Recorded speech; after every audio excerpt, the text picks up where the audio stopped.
para no atrasarnos más. Dentro de los temas que vamos a ver hoy son dos, bastante distintos uno de otro, o sea, tres en verdad, pero el primer tema a ver es el tema de vitaminas, en donde lo primordial, al menos que debiesen como saber ustedes y asimilarlo, es que existen dos tipos de vitaminas que las podemos dividir en liposolubles e hidrosolubles, saber las características principales entre un grupo y otro. Luego de eso vamos a desglosarlas cada una. Vamos a analizar el complejo B, vamos a ver la vitamina C y sobre las vitaminas liposolubles vamos a ver el complejo de A, que es la A, D, E y K, una por una. La idea es más que nada darle como una pincelada sobre las utilidades que pudiesen tener las vitaminas, sobre los riesgos que pudiesen tener altos contenidos de vitamina en algunos casos y el tratamiento como coadyuvante que pueden tener unas con otras. Hay algunas que son mucho más primordiales que otras sobre patologías que están como mucho más conocidas por ustedes, yo creo que lo han escuchado y eso. Y de segunda forma vamos a ver tiroides como una pincelada también, más que nada para que sepan qué fármacos se ocupan, cuáles son los grupos de fármacos, porque de respecto a la patología en sí, eso lo van a ver más que nada en medicina interna más adelante sobre qué ocurre, qué hacer, ¿ya? Pero eso más que nada, ¿ya? Tratamos de hacerlo lo de la manera más amena posible, cosa que los datos se le queden. Al menos así fue en la primera hora con sus compañeros y con ciertos datitos que sean útiles para ustedes, bueno, en tema de prueba, pero más que nada en tema de cómo afrontar más adelante lo que se le viene sobre estos temas, si llegan a escuchar de estos temas, ¿ya? Dicho esto, comencemos. De primera forma es saber qué son las vitaminas en sí, o sea, saber ya de cierta forma que es una categoría aparte de los hidratos de carbono, los lípidos, las proteínas en específico, ya son sustancias químicas orgánicas esenciales para el funcionamiento de diversas funciones metabólicas. Tal cual le había comentado, hay algunas vitaminas en sí que están más asociadas a funciones en específicas, ¿ya? Algunas están asociadas al tema de promover la función inmunitaria, otras van a estar más asociadas a promover la función de factores de coagulación o que pudiesen interferir con factores con fármacos que están relacionados a la coagulación en específico, como los anticoagulantes. Algunas son muy importantes la participación de la absorción del calcio, como es la vitamina D. Otras van a asociar e impulsar aún más el potencial de impulso nervioso, sobre todo el tema de la mielina. Y además, muchas de ellas son tratamientos coadyuvantes entre ellas mismas, o sea, se potencia la función entre una y otra. Muchas de estas vitaminas generan las mismas funciones, unas más que otras, pero necesitan de la otra para potenciar su acción coenzimática, ¿ya?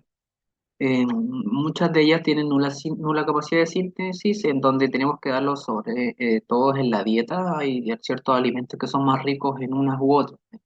Así como también les comenté, algunas de ellas están asociadas sobre algunas enfermedades en específico, sobre todo por su deficiencia, ¿ya? Y algunas van a ver que son algunas muy conocidas, otras no tanto, pero lo importante es hacer el nexo con ellas. O sea, hay algunas que por ningún motivo debería faltar la administración de cierta vitamina porque pudiesen promover cierta cosa. O hay algunos fármacos que se ocupan en ciertas enfermedades que van a alterar la absorción de ciertas vitaminas, ¿ya? Y principalmente las vamos a encontrar en la dieta. De segunda forma, tal cual le había adelantado, nosotros podemos clasificarlas en hidrosolubles y liposolubles.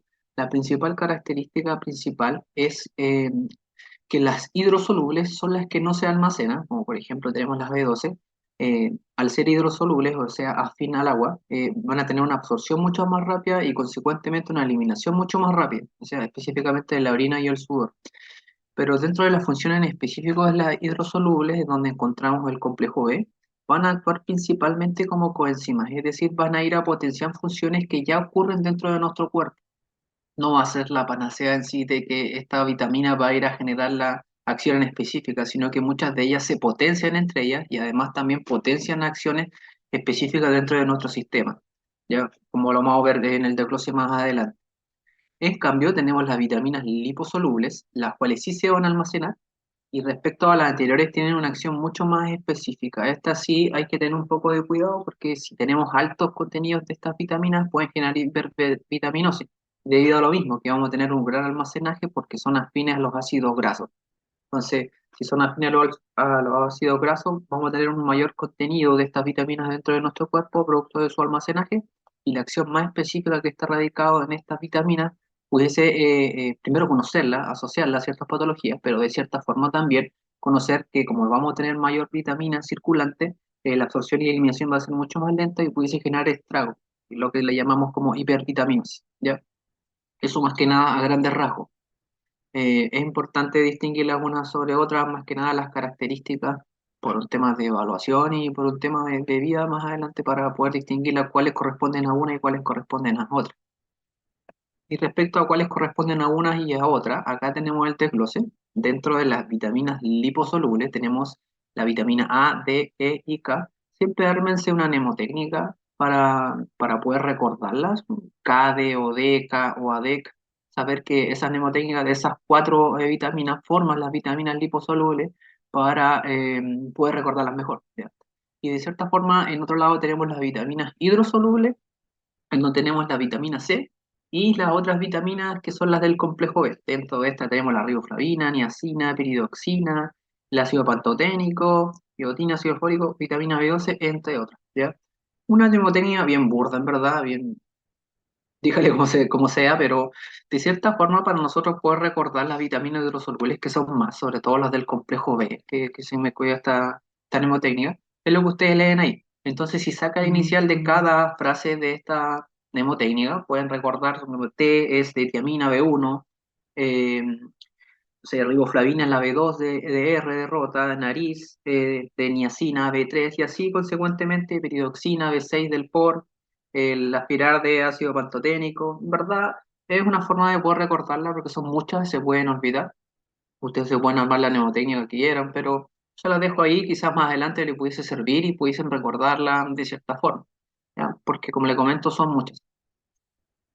Dicho aquello, comencemos con las vitaminas hidrosolubles, las que habíamos comentado que tienen una acción más que nada como coenzima, que tienen una absorción y una eliminación mucho más rápida, ¿ya? Respecto a las liposolubles, que no presentan una gran capacidad de almacenaje respecto a las liposolubles, sino que en todo lo contrario, ¿ya? Pero su función principal es como coenzima. Y comencemos a desglosar. La primera que tenemos es la vitamina C, la cual es sintetizada a partir de la glucosa, pero el ser humano carece de cierta enzima que es la gluconolactona oxidasa, ya es un tema más que nada fisiológico, pero que nos permite a nosotros sintetizarla de manera autónoma. Es por eso que muchas veces tenemos que ingerirla a través de la dieta o a través de suplementos como fármacos, ¿ya? Lo importante saber de esta vitamina C es que está asociada a la aparición de escorbuto, ¿ya?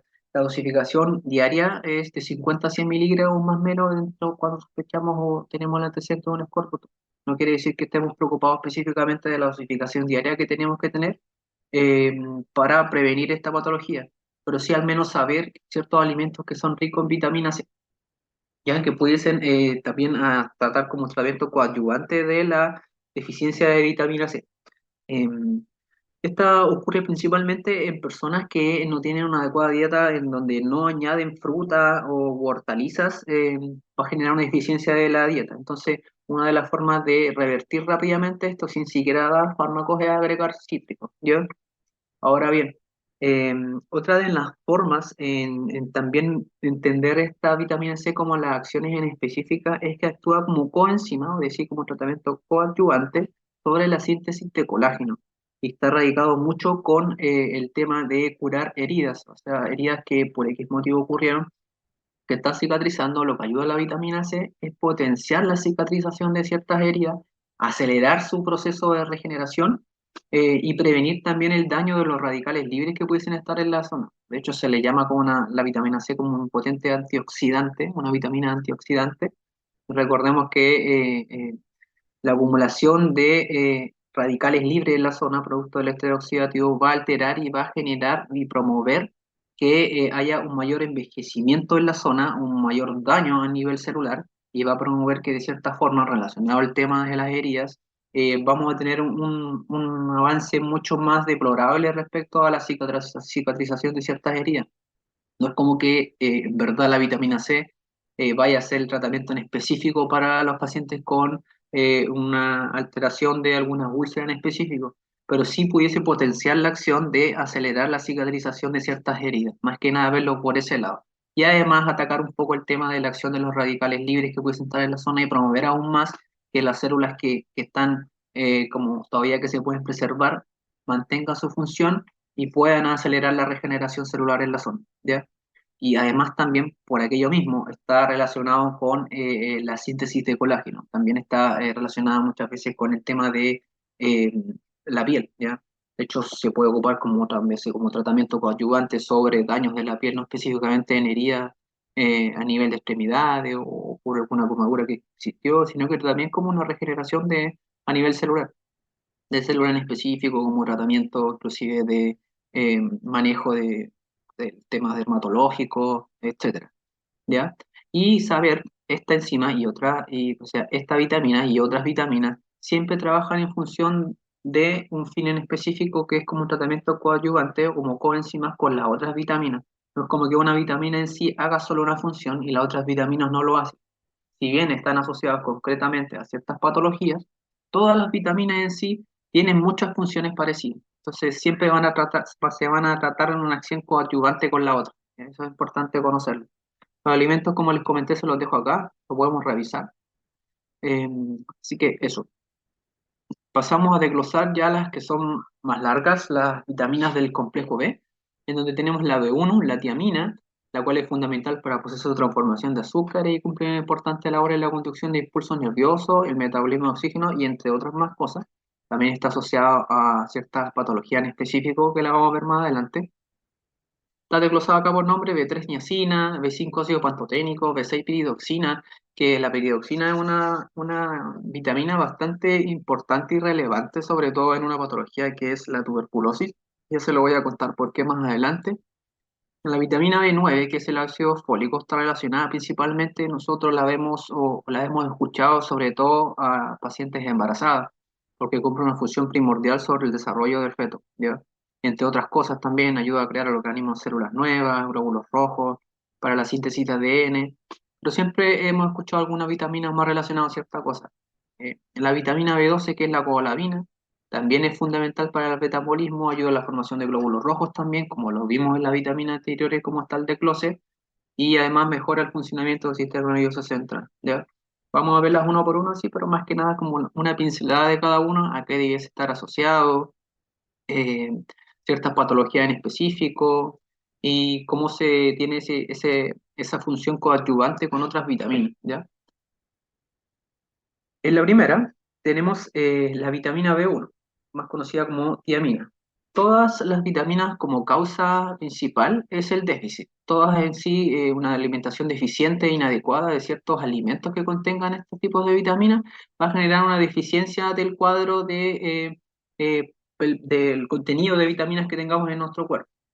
Una de las cosas bastante importantes y bastante relevantes es que está asociado a los pacientes con el antecedente de alcoholismo crónico, cosa no menor. ¿Qué es lo que ocurre acá?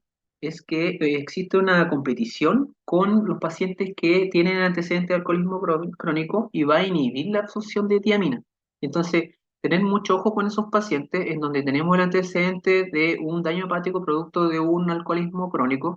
Si yo ya nosotros pesquisamos un paciente que tiene el antecedente de alcoholismo, debemos saber de manera ya ligarla directamente de que lo que pudiésemos tener alterado es una absorción de la tiamina, ¿ya? Específicamente o indistintivamente que tengamos una dieta correcta con la forma correcta o un suplemento correcto a través de un fármaco, como está en la fotito. Porque en esos pacientes lo que se genera es una inhibición competitiva, que es como lo mismo que vieron en fisiología, si lo recuerdan, en donde va a llegar a nivel, si tenemos más alcohol periférico, va a tratar de adherirse principalmente en la zona y la tiamina va a quedar fuera, o sea, va a quedar flotando y no va a poder generar sanciones en específica o compensar la acción en específica. Es por eso que muchos de estos pacientes tienen que tener un suplemento aparte de la vitamina B1 porque si no lo hacen, pueden generar patologías inclusive como la encefalopatía de Wernicke o el síndrome de Korsakoff, que es bastante importante y algunas pudiesen llegar a ser mortales, ¿ya? También está asociado a pacientes con mala nutrición y principalmente pacientes que no tengan una dieta rica en alimentos que son de alto contenido de vitamina B1, sobre todo tener en consideración pacientes con alta dieta rica en crudos, que los crudos tienen un factor antitiamina también, el alcoholismo crónico, como lo mencioné, y la diabetes, ¿ya?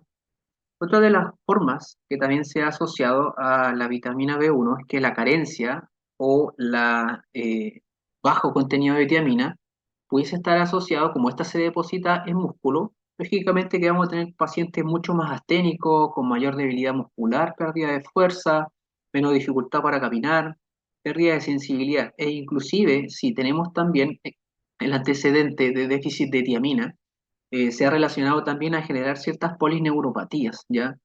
Como repito, no quiere decir que esté relacionado directamente con aquello, pero sí pudiese ser una alteración en específica de aumentar las posibilidades de generar una polineuropatía. Es por aquello la relevancia que pudiese tener.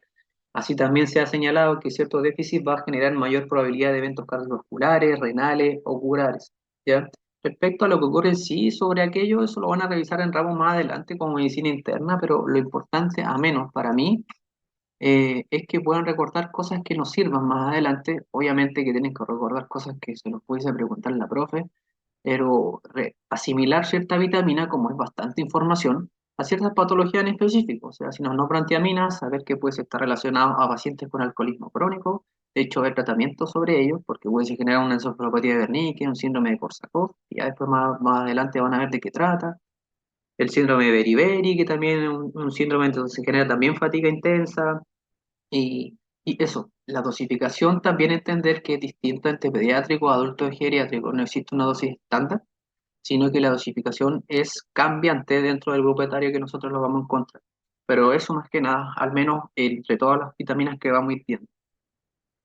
Siguiendo la segunda, la vitamina B6, para mí bastante importante y relevante. Dentro de las causas de su déficit se repite lo mismo y siempre va a ser todas con las mismas, una alimentación deficiente, ¿ya? También pudiese intervenir muchas veces su absorción y en cómo se mueva dentro de nuestro organismo es con la administración de otros fármacos, sobre todo por la competición que existe entre el sitio de adherencia de la vitamina sobre la administración de otros fármacos. Y se ha señalado que anticonceptivos, corticoides, antibióticos, por alguna infección en específico, pudiese alterar los niveles de vitamina B6 piridoxina al margen de que se esté dando una dosis correcta dentro de nuestro cuerpo en la dieta. Entonces, una de las causantes de aquello podría ser que tenemos alguna interacción sobre algunos fármacos en específico y deberíamos al menos poner ojo qué está ocurriendo con la dosificación o la cantidad de vitamina B6 que tengamos en nuestro cuerpo. Ya, también como le dije que ocupa como tratamiento coadyuvante unas con otras, tomar grandes dosis de vitamina C hace que se reduzcan los niveles de vitamina B6. En este caso, eh, no es un tratamiento como, pero es una asociación positiva, me refiero, sino que es lo contrario, o sea, va a tratar de despotenciar los niveles de vitamina B6 que van a estar en nuestro cuerpo. Pero ¿qué es lo más importante de todo lo que puse acá? Porque de verdad esto lo pueden revisar, pero más que nada como los datos me gustaría que se queden. La piridoxina, no sé si han escuchado, en los pacientes que tienen el antecedente de TBC, que ya lo confirmaron la TBC mediante vaciloscopía y un paciente confirmado, como ustedes sabrán, se ocupa cuatriterapia, o sea, ocupamos la rifampicina, la isoniazida, la piracinamida y el etambutol. Se ha demostrado que los pacientes específicamente de este tratamiento que es el RIPE, la isoniazida, disminuye los niveles de vitamina B6 en nuestro cuerpo, ¿ya? Entonces, ¿qué se hace? Cuando ustedes encuentren o se estén enfrente a un paciente que tiene el antecedente de TBC, sí o sí no se nos debiese pasar en este paciente administrar, recetar piridoxina. ¿Por qué? Porque la isoniazida disminuye los niveles de vitamina D6 y eso pudiese ser riesgoso, ¿ya? Pudiésemos generar mucha alteración a nivel del sistema nervioso central, pudiésemos aumentar el riesgo de encefalopatías, entre otras cosas. Y la dosificación en específico de la piridoxina es 25 a 30 miligramos día en TBC, ¿ya? Sí o sí en los pacientes que tengamos el diagnóstico de TBC y es una patología bastante prevalente en atención primaria que va a ser lo primero que van a ver en sus prácticas clínicas. Entonces, al menos si es que a alguien se le pasa o ven el antecedente de pacientes con tuberculosis, sí o sí, además debe estar asociado o anexado la administración de epididoxina en la dosificación que está acá, producto de que se genera una alteración en la absorción de esta vitamina dentro de esta patología, ¿ya? Eso sobre la TBC. Como otro dato también le dejo y le puse acá en el PPT sobre el embarazo, que aparece con signos de interrogación. Sí se ocupa en el embarazo. De hecho, no hay como estudios amplios específicos que comenten que genera algún tipo de alteración. sino que es lo contrario, pero no se ocupa sola, se ocupa con la doxilamina. Ambas se ocupan en pacientes que tienen antecedentes de mayor emesis, o sea, pacientes que están con cuadros de náuseas y vómitos, sobre todo en el primer trimestre, puede ocuparse asociada a la doxilamina, ¿ya? Piroxina con doxilamina, y van a tener óptimos resultados, al menos dentro del primer trimestre. No ocuparlo después, lógicamente, porque siempre en segundo y tercer trimestre ya hay muchos más medicamentos que están contraindicados y solamente ahí hay que tratar de optar por otras alternativas que no sean más que nada farmacológicas por el daño que va a generar a nivel del feto en formación, ¿ya? Así que eso, si escuchamos vitamina B6, asociarla a TBC, saber que en embarazo se puede ocupar, ¿ya? Y también que pudiésemos disminuir el riesgo de generar ciertas encefalopatías, sobre todo en pacientes con el antecedente de estas patologías, ¿ya? Eh, Solamente eso, saber que se puede ocupar como tratamiento coadyuvante dentro de estas patologías. Siempre recuerden que es como tratamiento coadyuvante, no es algo como que va a marcar mucho el pronóstico de un paciente en específico, pero sí va a preservar o disminuir las posibilidades de generar alguna patología que aumente el riesgo, inclusive de la evolución neurológica de este paciente o de generar otras patologías en específico que están relacionadas con con trastornos neurológicos en sí. Tal cual le comenté anteriormente, la dosificación varía entre una y otra. Después la podemos recordar, me incluyo, son cosas que podemos revisarla, pero saber siempre que la dosificación entre unos y otros es distinta. Y la TBC es transversal, la podemos encontrar en pediátricos, pacientes embarazadas, en adultos, y al menos ahí ya saben como tips que debiese poder ocuparse la piridoxina. Dentro de la siguiente que tenemos del complejo B, está la vitamina B9, que es el ácido fólico. Eh, bueno, esta patología es la más conocida dentro del tema de pacientes embarazadas. De hecho, como dato también, se indica que las parejas que estén promoviendo lograr un embarazo o ya estén en mente con aquello, se recomienda que al menos 1 a 2 meses inicien el tratamiento de ácido fólico, y posteriormente a que se concrete el embarazo, entre el primer trimestre más o menos, aún mantener la dosificación de ácido fólico, debido a que está relacionado principalmente sobre la formación del tubo neural. O sea, sí o sí debiesen tener la administración de ácido fólico para promover en disminuir las posibilidades de generar una malformación congénita dentro de estos pacientes, principalmente a nivel del sistema nervioso central. Se ha visto también alteraciones a nivel cardiovascular, como comunicaciones interventriculares, específicamente, pero lo primordial es que fortalece el crecimiento a nivel, sí, fortalece el crecimiento a nivel del tubo neural, o sea, fomenta que tengamos un paciente mucho más sano, entre comillas, que se esté formando, a si no administramos la vitamina B9. La función que cumple acá es totalmente fundamental. O sea, estamos marcando mucho el diagnóstico que pudiese tener un paciente más adelante sobre el riesgo de haber generado algún tipo de malformación. ¿Ya? Eso con aquello. Y la otra forma también en que se ocupa la vitamina B9 o ácido fólico es en pacientes con antecedentes de anemias megaloblásticas, con dosificación de 5 miligramos al día por 4 meses. Para nosotros ver y tratar de comprender qué tipo de anemia es, nosotros dentro de los exámenes que podemos pedir está el hemograma. En la línea roja específicamente usted tiene que verificar la hemoglobina, obviamente para diagnosticar la anemia, y además verificar el tema del BCM. Si nosotros tenemos un BCM menor de 80, está relacionado más a carencias de hierro, ¿ya? Si nosotros tenemos un BCM entre 80 y 100, pudiésemos pensar que hay un proceso hemolítico o bien está asociado a enfermedades crónicas. ¿Ya? Y en un BCM mayor de 100, ¿ya? Acá se inmiscuye el grupo de las anemias megaloblásticas principalmente por un déficit de folatos, ¿ya? Entonces, es por aquello entender más o menos en qué consiste la anemia megaloblástica y saber por qué se ocupa acá, porque hay un déficit de folato. Y esa es la dosificación que debiesen tener, ¿ya? Entonces, lo mismo que lo anterior, ácido fólico, relacionarlo a embarazo, que es lo que le puse en negrito, eh, también que se ocupan anemia megaloblástica y en embarazadas también está la dosificación. Y además también otras funciones que son las otras que les comentaba anteriormente, como le puse acá, alteraciones de la función cerebral y nerviosa, se puede ocupar en cambios de humor, depresión, pero en verdad lo principal son los que le acabo de comentar. Todas las vitaminas en sí van a tener acciones específicas que comparten unas con otras, vuelvo a repetir, pero lo que al menos he tratado de hacer en la presentación es que se queden como con ciertas perlitas de ciertas vitaminas que están relacionadas a ciertas patologías. Por ejemplo, lo que le comenté anteriormente con la piridoxina, que realmente es fundamental, sobre todo en pacientes con el antecedente de tuberculosis, al menos eso no se debería pasar. El tema del ácido fólico también bastante fundamental. Si recibimos una consulta a una paciente, a una pareja que ellos están con los deseos de ser padres, entonces debiésemos al menos nosotros sugerir administrar el ácido fólico eh, en los 2 meses antes que pudiese concretarse un embarazo y además mantenerlo dentro del primer trimestre. Recuerden que al menos en atención primaria nosotros nos vamos a encontrar con estos pacientes. ¿No? Muchas veces van a tener la alternativa de consultar a un ginecólogo o ginecóloga para que le dé la administración de esta vitamina, al menos que sería fundamental para ello, para el crecimiento del bebé. Ya, finalmente tenemos la vitamina B12, que es la cobalamina. Dentro de esta vitamina, yo creo que también es bastante conocida sobre todo por las personas que han optado por ser veganas, vegetarianos, en donde se genera una carencia de vitamina B12. Ya sabemos que la vitamina B12 la vamos a encontrar principalmente en las carnes rojas, en los pescados, en la leche, en el queso. Entonces las opciones, las personas que han optado por seguir una dieta vegana tienen que tener un suplemento de vitamina B12.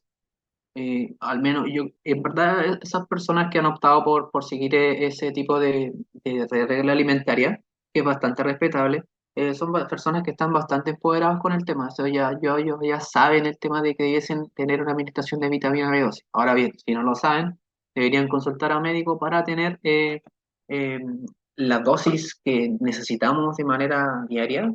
De manera voluntaria nosotros lo damos a través de nuestra alimentación, pero como no lo tienen, al menos deberían consultar a un médico para que lo recete, o si que conocen a alguien que tuvo la opción o tiene la opción de ser vegano o vegetariano, debería consultar para que le generen una receta para administrar la vitamina B12. Como dato, la vitamina B12 no puede ser administrada por vía endovenosa porque está asociado al riesgo de shock anafiláctico, ¿ya? Es una de las cosas que debemos tener en cuenta. Eh, ¿Qué más? Como dato acá, que le puse en el cuadrito también, está asociado a la infección con la bacteria Helicobacter pylori, pero específicamente por las consecuencias que pudiese generar el daño de la Helicobacter pylori, ¿ya? Porque lo que genera es una hipocloridria. Una de las cosas que ha estado como bien en boga últimamente, de hecho han salido algunas noticias sobre aquello, es que el tema de la Helicobacter pylori a la larga pudiese generar cáncer gástrico. Entonces es bastante relevante lo que pudiese, la acción que pudiese tener acá la vitamina B12.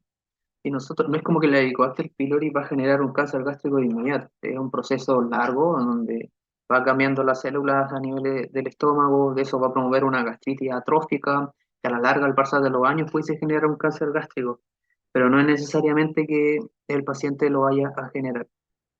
Em, Como dato también importante, justo como estamos terminando en la del complejo B1, del complejo B, perdón, es una de las cosas que siempre se van a ver en las consultas a ustedes, es la gente que va a pedir vitaminas, pues. Entonces le piden vitaminas, ¿sabe qué, doctor, doctora? Vengo para que me dé la famosa neurobiota. Entonces, a mí me ocurrió al menos, cuando tú estás en atención primaria, tienes que tú teclear las cosas en el computador, pues. Entonces, muchas veces te viene a pedir la neurobiota y algunas veces en el sistema te aparece como neurobiota, pero otras veces no te aparece. Y ahí llega el dilema de decir, ya, alguna vez tuve esa clase y sí me acuerdo que la vitamina que compone la neurobiota a veces están separadas, pues entonces tienes que buscarla tú en el sistema y decir, chuta, ¿cuál era la neurobiota? A veces no hay internet en los hospitales solamente por red y tienes que buscarla, pues. Entonces, la que conforma la neurobionta es la B1, B6 y B12, que es la que estamos viendo acá en pantalla. Esa forma la neurobionta. Para nosotros recomendar a un paciente, generalmente pacientes adultos mayores, que son los que consultan por la neurobionta, que tiene bastante efectos positivos, por todo lo que hemos visto, por todos los efectos positivos coadyuvantes, de coenzimáticos de ciertas acciones específicas en nuestro cuerpo. Entonces, el tiempo que debe administrarse debe ser 1 o 2 veces por semana y de eso lo puedo diferir entre 1 a 3 meses en que los pacientes se vayan administrando su neurobión, ¿ya? Porque muchas veces, y llega y pasa, van toda la semana a pedir la neurobionta, entonces usted ahí tiene que explicarle realmente cuáles son los tiempos que debiesen ocuparse la vitamina de la neurobionta, la B1, B6 y B12, por los efectos positivos que tiene, explicar más o menos cómo se ocupa, ¿ya? Y saber cuáles son las que componen la neurobiota. Porque como le vuelvo a repetir, aparecen como nombres, pero no aparecen subdivididas en qué vitamina es. Y entonces usted ahí tiene que buscarla una por una y agregarla y mandarla a la farmacia para que se la den al paciente. O sea, al menos con ese dato igual lo pueden recordar, ¿ya? Eso, también en pacientes que tienen antecedentes de cirugías bariátricas, también tienen que tener la administración de vitamina B12, relacionada más que nada netamente con el bloqueo del ácido gástrico, producto de la, la pérdida a nivel anatómico que tienen de ciertos segmentos estructurales de estómago, en donde vamos a generar mayor hipoglobidia. Entonces, también esos pacientes deben tener la administración de vitamina B12. Eso. Vamos pasando ahora a las vitaminas liposolubles. No sé si recuerdan, según lo que comentamos al inicio, cuál es la distinción como de las vitaminas liposolubles. Así como a grandes rasgos. No sé si lo recuerda alguien. ¿Cuál era como la distinción entre las vitaminas liposolubles? Ah, bueno, igual eso se lo pueden preguntar. ¿Cuáles son? Tienen Pregunta. almacenamiento hepático. ¿Y cuáles son? Claro, cuáles son sus principales características. Que lo vimos como en la segunda diapositiva. Y lo Que conversamos. tienen almacenamiento hepático. Tienen reserva en el cuerpo. ¿Ya? ¿Qué más? ¿Eran de absorción rápida o lenta?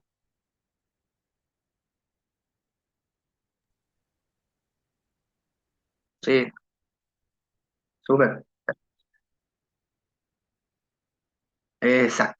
Perfecto, sí, súper. Entonces ahí dieron todas ustedes todas las respuestas, pues son las que sí se almacenan, tienen una acción mucho más específica que respecto a las anteriores que vimos, que ojo, no quiere decir que las anteriores no tengan una función primordial, lo tienen, y sobre todo vieron la asociación que tienen sobre ciertas patologías, en donde sí o sí debiesen tener la administración, producto de la carencia en su absorción, pero estas tienen una acción mucho más específica, o sea, y además van a tener eh, el antecedente de que como al tener una acción mucho más específica, tengo que tener mucho ojo con estas vitaminas, de generar una hipervitaminosis en los pacientes, ¿ya? Así que eso, tener mucho cuidado con aquello. Bueno, y todas las características de las liposolubles es lo que ustedes conversaron. Y también les recomiendo que tengan alguna mnemotécnica para que las recuerden, DECA o ADEC o CADE, como ustedes se le acomoden. Pero muy bien ahí el compañero que dijo que son la A, la D, la E y la K. Entonces, dentro del desglose de estas vitaminas, que son cuatro, tenemos la vitamina A, cual también se denomina retinol. Y el retinol es la forma principal de vitamina A en las dietas humanas preformadas. Y también la podemos tener como provitamina A través de los betacarotenos. Como de forma de almacenaje lo encontramos en los animales como retinol y en los vegetales como betacaroteno. Pero ¿qué es lo primordial que al menos a nosotros como de la parte médica nos importa saber, sobre todo cuando nos consulten sobre aquello o saber a qué patología está relacionado, su deficiencia específicamente? Es que se ha asociado que la vitamina A es un importante componente de la púrpura visual de la retina. Y si nosotros tenemos carencia de vitamina A, la capacidad que vamos a tener de ver con luz tenue se va a reducir. Y de hecho, eso a la larga puede generar la xeroftalmia. Los pacientes, no sé si lo han escuchado eso, sea el déficit de ojos, de lágrima, de ojos secos. eh, lo van a ver más adelante de ciertas formas, pero esta vitamina está relacionada directamente con la capacidad visual que pudiésemos tener. Ahora, a la larga, si tenemos una alteración en la capacidad de vitamina A, pudiésemos generar, así como de manera de consecuencia, inclusive una ceguera nocturna. Ya van a tener muchos problemas para ver de noche. Eso. Y de segunda forma, como le puse acá también, es que tenemos que estar es responsable del crecimiento y diferenciación del tejido epitelial. Y de hecho, por eso es ocupada como en muchos cremas donde le agregan también el retinol y le hacen propagandas con aquello, porque promueve que las células que van muriendo en nuestro cuerpo a nivel de la piel, obviamente, eh, vaya promoviendo a que se genere nuevamente una regeneración de tejido. O sea, vaya a la zona, promueva, saque los restos o los residuos apoptóticos, perdón, el tejido muerto y vaya y crezca nuevamente tejido de una forma óptima, ¿ya? Que favorezca la queratinización, por ejemplo, subsanar el tejido que está ahí en la zona, entre otras muchas cosas más. O sea, preserva el tejido epitelial. Es por eso que se recomienda también en muchas cremas y la agrega. Entonces, esas dos funciones principales, al menos recordarlas, el tema de la visión y el tema de la piel.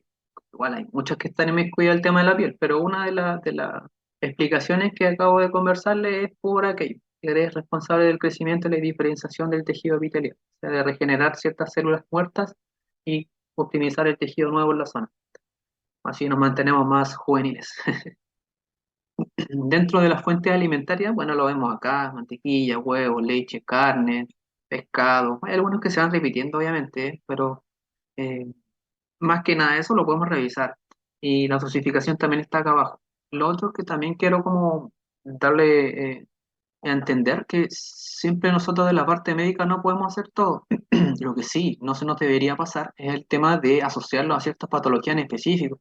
Por eso, no sé, pues tenemos una consulta en donde quizás a nivel oftalmológico está todo ok, pero de cierta forma el paciente sigue viendo mal o sigue teniendo alteraciones en ver de noche y pudiese ser una opción, pudiese, si que ya tenemos el descarte de un especialista, y que sea una carencia netamente de vitaminas. ¿Ya? O así como también en un paciente que consulta por temas dermatológicos, también pudiésemos indicarle la vitamina A. Pero como le digo, nosotros no todo lo podemos hacer, entonces de la parte alimentaria, que no son expertos, tratar de, si nosotros sospechamos esto, bueno, derivo a un nutricionista para que ellos que son los expertos en el tema de la alimentación recomienden una dieta óptima para estos pacientes y trabajar en conjunto. Recuerden que todo el tema médico no es solamente la parte médica, valga la redundancia, sino que es un tema en conjunto. Entonces, si yo no sé o no recuerdo cuáles son los alimentos que sí tienen alto contenido de ciertas vitaminas, o sí los recuerdo, pero no sé cuál es la dosificación que tienen que tener diario, bueno, derivo y luego el paciente le alinea la alimentación y de cierta forma solucionamos los problemas, porque si no, ese paciente va a volver nuevamente a consultar a ustedes y va a ser un círculo en que nunca vamos a solucionar el problema y quizás era algo netamente coadyuvante de dar algunas vitaminas en específico que pudiese ayudar al paciente. Así que siempre recordar eso, siempre trabajo en equipo. Respecto a la vitamina D, eh, también se le llama calciferol. Tenemos dos formas, que es la vitamina D2, la ergocalciferol, y la vitamina D3, que es el colicalciferol, ¿ya? Eh, ¿Qué pasa con aquello? Dentro de la vitamina D2 es la que va a proceder de los vegetales y va a necesitar una cantidad mucho más alta para ser más potente. A nivel que la vitamina D3 se obtiene de cosas como muchas cosas mucho más inespecíficas, como el pescado azul, el hígado de bacalao, que en verdad me incluyo, no comemos esas cosas. Eso es relacionado a la alimentación. Pero ¿qué le pongo acá? La exposición a los rayos UV. ¿A alguien se le ocurre más o menos cuánto es lo que tenemos que estar expuestos para nosotros tener una óptima síntesis y absorción de vitamina D en nuestro cuerpo? ¿A la semana al menos, así como, o al día? ¿Cuánto está recomendado? O si le preguntan a ustedes, no sé, en alguna consulta, porque créanme que la gente va a consultar esas cosas. ¿Cuánto creen ustedes más o menos que debiésemos tener Supongo como... que de 10 a 15 minutos es como lo que se recomienda. Sí, ¿y cuántas veces por semana más o menos? Ah, no, eso no sé. A mí me dijeron que era 10 a 15 minutos, Sí, más o pero menos las va veces por... no sé. Sí, más o menos va por ahí. Yo he encontrado inclusive hasta 50 minutos, pero igual eso es mucho. De 10 a 50 minutos, pero lo óptimo siempre es que sea de 10 a 30 minutos. Bueno, nos quedamos con 30 minutos al día y por lo menos 2 a 3 veces por semana. O sea, a la que no nos gusta el sol, me incluyo, debiésemos al menos tener unos 30 minutos diarios de exposición al sol, producto de que vamos a generar una mayor absorción de vitamina D. Y en este caso, ya sin siquiera dar algún fármaco, sin siquiera dar algún alimento, tan solo con la acción del sol, vamos a tener una mayor absorción de vitamina D, una vitamina bastante primordial, sobre todo que influye directamente en el metabolismo del calcio. Y es una de las cosas que conversamos, me recuerdo en la última ayudantía también. Recuerden que el calcio, ¿en dónde lo encontramos principalmente? En piel, pero sobre todo lo encontramos a nivel óseo. Entonces, ¿qué pasa si no generamos una óptima absorción de calcio a nivel óseo? Eh, Vamos a tener carencias de calcio, producto que no vamos a tener una exposición correcta a la exposición de rayos UV, o no vamos a tener una dieta rica en calcio, por ejemplo. Entonces, ¿qué es lo que hace en nuestro cuerpo? Siempre va a buscar los lugares donde tenemos mayor contenido de calcio y va al hueso y lo saca y tenemos un hueso débil, un hueso más propenso a fractura. E inclusive en la infancia, si tenemos una carencia de calcio, vamos a tener pacientes con mayor riesgo de generar osteomalacia, raquitismo también en ciertos pacientes. ¿Ya? Así que ojo con eso. También algo muy importante que yo creo que a lo mejor lo vieron con la profe, lo van a ver más adelante, que está relacionado a pacientes con enfermedades renales crónicas. sobre todo en ese círculo que se ubica con el tema del fósforo y la paratormona. Entonces, como ahí hay un déficit de calcio, en estos pacientes con enfermedades renales crónicas, lo que hace esos pacientes, su cuerpo dice, chuta, necesitamos calcio. ¿Y qué hago? Voy al hueso y lo saco. Entonces, además de ya el daño renal que tienen estos pacientes, van a presentar un mayor daño a nivel óseo. Entonces, ojo con ello, ojo con aquello, porque el calcio siempre se va a ir a sacar en los lugares que tenemos mayor depósito. ¿Ya?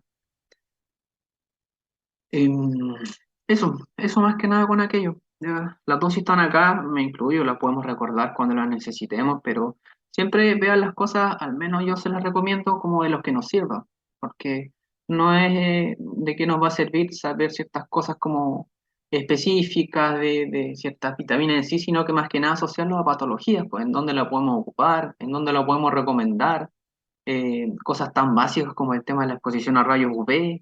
Y si quiere ocupar algún fármaco, podemos dar algunas recomendaciones con los alimentos, podemos trabajar en conjunto con otros especialistas, eh, y eso, pero relacionarlo, por ejemplo, a la enfermedad renal crónica, saber que ahí vamos a tener una hipocalcemia, producto de alteración del círculo de la hormona de la paratiroides, por ejemplo, vamos a tener alteración del fósforo. Eso es otras cosas que en verdad lo van a ver en medicina interna, pero al menos cuando escuchen el tema sepan quizás que está relacionado. Y ahí sí se le van a hacer mucho más fácil las cosas.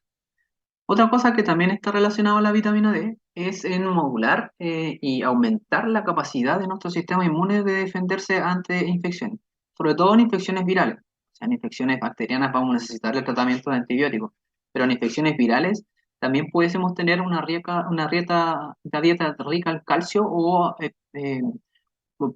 colateralmente una dieta rica en vitamina D, ¿ya? Para propiciar de que nuestro sistema inmune favorezca la maduración de ciertas células para que vayan a atacar el sector donde se está ocurriendo la infección. Y a nivel también se menciona que sirve como modulador a nivel de procesos inflamatorios, pero obviamente que eso es algo ya más secundario. Eso con la vitamina D. Pasando a la siguiente, ya la penúltima, es la vitamina E, o llamada también tocoferol. Se lo conoce como tocoferol alfa, que es la forma más común, y aumenta la absorción de vitamina A. Ya es lo que le comentaba anteriormente, que actúan unas con otras, como tratamiento coadyuvante.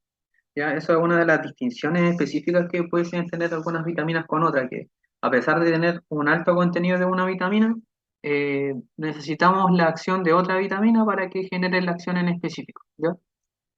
Una de las cosas que se ha señalado sobre la vitamina E es que previene la degradación de membrana celular y evita oxidación de componentes celulares. Y una de las cosas que está asociado es el tema de la infertilidad. Es decir, los suplementos de vitamina E serían óptimos para promover la fertilidad por su efecto antioxidante. Es lo mismo que conversamos en el inicio de las vitaminas. Recordar que el estrés oxidativo con la liberación de radicales libres va a promover un mayor apoptosis de ciertas células, mayor muerte de células, producto de que va a promover un ambiente en donde se muevan ciertas células de que no logren sobrevivir. Entonces, como vamos a optimizar un lugar en donde no van a sobrevivir ciertas células, entonces óvulos y espermatozoides no van a poder lograr ni concretar la concepción. Entonces se ha señalado que dosificaciones altas de vitamina E podría promover en proteger óvulos y espermatozoides de los daños causados por el estrés oxidativo. ¿Ya? Es uno de los datos que se lo dejo. Otra de las funciones principales que tenemos acá, bueno, ya le comenté el principal antioxidante de esta vitamina tipo soluble, secuestra los radicales libres, pero otra función principal, además también modula la función inmunológica, es lo que ocurre a nivel cardiovascular. Se ha señalado que los niveles de vitamina E van a promover en general un mayor efecto antiagregante plaquetario y vasodilatador, pero ojo, no va a reemplazar lo que pudiesen generar ciertos fármacos que generan una acción de antiagregante. Ojo, no voy a dejar una vitamina E por dejar de dejar, valga la redundancia, un fármaco que sí se ocupa o actúa como antiagregante plaquetario, ¿ya? Pero sí, obviamente me puede servir como tratamiento coadyuvante. Entonces, si tenemos al menos una dieta rica en vitamina E, voy a promover en tener vasos sanguíneos mucho más sanos, o sea, arterias mucho más permeables. No voy a promover en que no haya una mayor acumulación de alimentos que no son ricos en cosas que nos pueden optimizar una mejor salud, sino que es lo contrario, voy a tener alimentos que son más ricos en grasa van a promover que estas arterias estén mucho más tamponadas. Y como vemos consecuentemente, lógicamente, vamos a conllevar un paciente mayor riesgo de infarto agudo del miocardio, mayor riesgo de un accidente cerebrovascular, producto que se va a desprender alguna placa de acá de la arteria y va a viajar.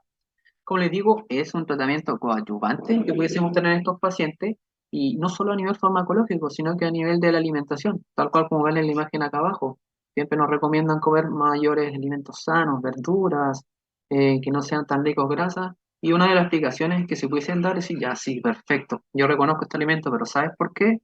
Porque se ha señalado que la vitamina E, altos niveles de contenido de vitamina E, o al menos tener en la dieta, promueve un efecto antiagregante plaquetario y vasodilatador de la arteria. Entonces va a pasar mucha más sangre por la arteria, voy a promover oxigenar a otros lugares, voy a promover en que disminuir la posibilidad de generar un efecto cardiovascular, una alteración a nivel cerebral, y esa es como la explicación al menos para que así lo asimilen dentro de la relación de vitamina, patología o vitamina, consecuente acción sobre algún sistema en específico, ¿ya?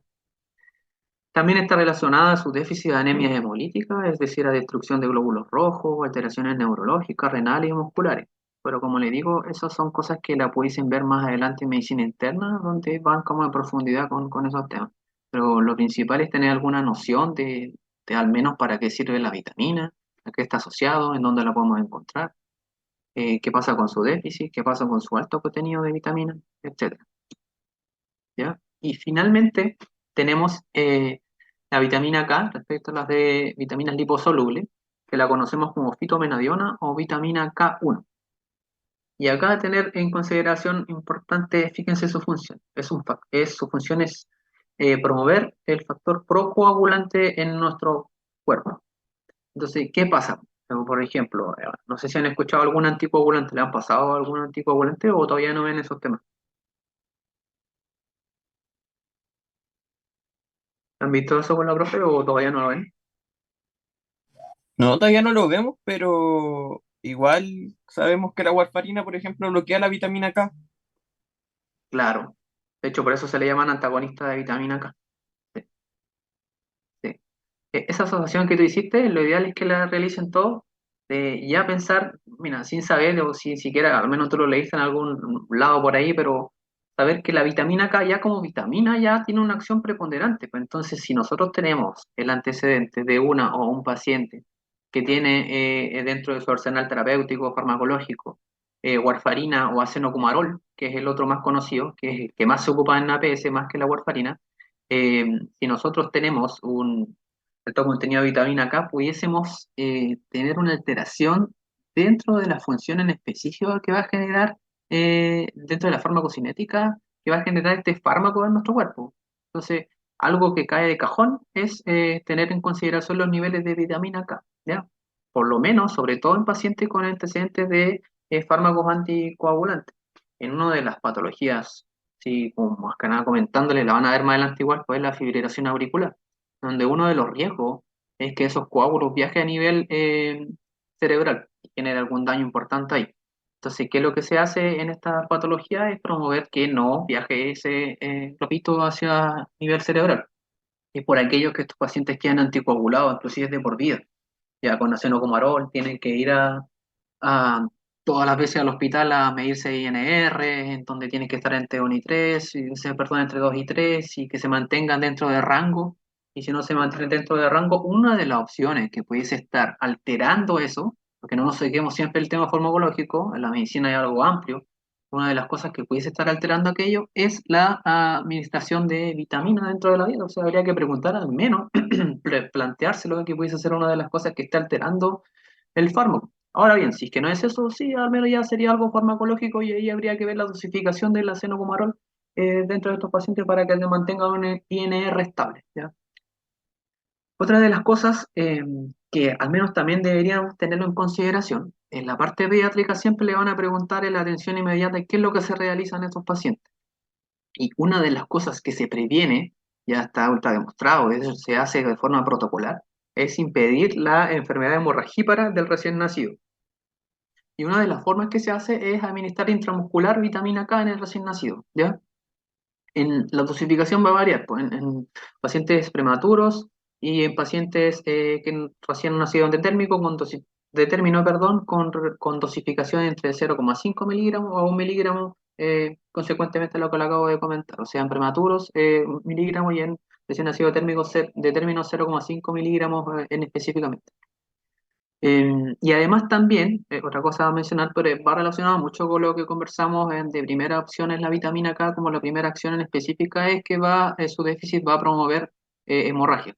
Los pacientes, como es un factor procoagulante, o sea, generar coágulos en cierta zona, como no sé, una herida en específicamente, si tenemos un déficit va a demorarse mucho más tiempo en cicatrizar esa herida, en que lleguen las plaquetas ahí, que tamponen y que quede todo hasta ahí y no y se pare la hemorragia. Pero si tenemos un déficit al menos de vitamina K en los alimentos y comemos otras cosas, más chatarra y no comemos tantos alimentos ricos en vitamina K, vamos a promover generar mucho más hemorragia. Además, también se señala que está relacionado con el tema de la osteoporosis. Ven que no todo es una vitamina en específico, sino que también está mucho ligado con el tema de la vitamina D y otras vitaminas. Es un trabajo en conjunto de las vitaminas. La dosificación está acá abajo, es lo mismo que lo pueden, como las otras vitaminas que lo pueden repasar, lo pueden verificar, se las dejo acá, me incluyo, lo podemos revisar más adelante, siempre hay que estar actualizándose al menos en el tema de la dosificación. Y eso, pues chiquillos, al menos con este tema es eso, es un tema amplio, pero lo importante es tratar de ligarlo a ciertas patologías. Yo le dejé acá como unos apuntes que le dije a sus compañeros anteriores, algunos de ellos los respondimos, sí, así como rápidamente, pero saber, no sé, cuál es la que está asociada a eventos cardiovasculares, así como de la última que vimos, dentro de las liposolubles, así como para dejárselo más fácil. La E. La E, ¿cierto? La E, así como rápidamente, y es por lo que habíamos conversado. No sé, pues, ¿en qué tipo de paciente usted recomendaría la suplementación con vitaminas del complejo B? Por ejemplo, si le digo la B6, ¿en qué patología sí o sí debiese estar? Y sí o sí, siempre tiene que ir. En la B6, por la piridoxina. ¿Se acuerdan de la TBC, lo que les comenté? De hecho, siempre está indicado cuando vean una planilla de TBC, por el tema que genera la isoniazida, de los fármacos que se genera, que es la rifampicina, piracinamida, isoniazida, tambutol, la que genera alteración de la absorción de la vitamina B6 es la isoniazida. Entonces, siempre, siempre, siempre se le deja a esos pacientes asociados a vitamina B6, piridoxina. Las cosas así. Conocer la importancia, que fue una de las preguntas que ya vimos sobre la vitamina y la patología en específico, se la dejé en negro algunas, sí, para que lo puedan revisar, van a tener el PPT. Y también esa pregunta que resolvimos es la diferencia entre liposolubles e hidrosolubles, saber cuáles las componen, cuáles son las características entre una y otra, y siempre más que nada la relevancia clínica, o sea, quédense con lo que les sirve realmente, con lo que los deja, lo que les deja como para después, si alguien le pregunta por tema de vitamina o nos pregunta por un tema de alguna consulta, a qué puede estar ligada, cuál es la relevancia que tiene respecto a algunas patologías, que va relacionado mucho con las preguntas anteriores. Y algo que se ve mucho, es verdad, yo lo puse acá porque se ve mucho. Yo cuando tuve en la pasada de atención primaria, los adultos mayores preguntan mucho por la neurobiota. Gran parte de ellos van y la solicitan. Entonces, saber cuáles son las vitaminas que componen la neurobiota, porque como le digo, en el sistema no están siempre, no está todo solo así como neurobiota, sino que a veces tienen que buscarla una por una y mandar a la farmacia. Saber para qué sirve. Obviamente, si sé cuáles son las vitaminas que están inmiscuidas dentro de la neurobiota, saber cuál es la utilidad de cada una de ellas, los tiempos de administración y cada cuánto tiempo el paciente usted le recomendaría volver por su neurobiólogo, porque vuelven todas las semanas y créanme que se ve. Bueno, más adelante todo lo que le comento le va a hacer ruido, que todavía están en la etapa de ver los ramos, pero cuando ya tengan alguna práctica en específica van a ver que todas las cosas menos que a mí me gusta que queden con eso, lo van a revisar. Y al menos mi función es tratar de que ciertas cosas que le doy les sirvan, porque yo estoy igual que ustedes y ustedes van a estar igual que yo. Y lo importante es que tanto ustedes o como los demás se digan cosas que son relevantes, que les sirvan, que les ayuden. Al final somos todo un equipo, ¿verdad? Al menos mi forma es dejar de endiosar la medicina, sino que aprender a trabajar en conjunto. Así que eso, pues chiquis, espero que al menos les haya servido de ayuda. Queda otra clase, ¿no? Pero más corta. No sé si quieren hacer una pausa o lo hacemos de una.